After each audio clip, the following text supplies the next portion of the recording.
Welcome to this lesson on algebra. Today, we are going to master one of the most fundamental concepts in mathematics, slope.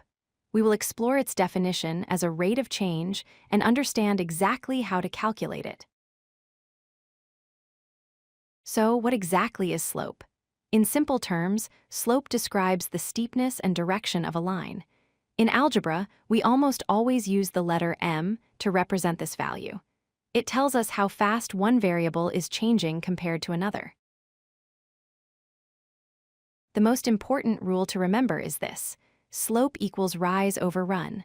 Rise is the vertical change, how much the line goes up or down. Run is the horizontal change, how much the line moves from left to right. When we need to be precise, we use the slope formula.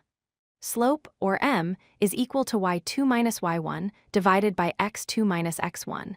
This is just the mathematical way of saying change in y divided by change in x. The direction of the line tells you the sign of the slope. If a line goes up from left to right, like climbing a hill, it has a positive slope. If it goes down from left to right, like sliding down, it has a negative slope. There are two special cases.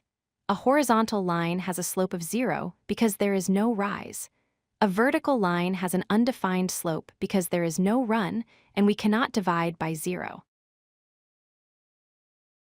Let's calculate the slope between 2 points, 1, 2, and 4, 8. First, we find the rise, 8 minus 2 is 6. Next, the run, 4 minus 1 is 3. Finally, 6 divided by 3 gives us a slope of 2. You see slope every day.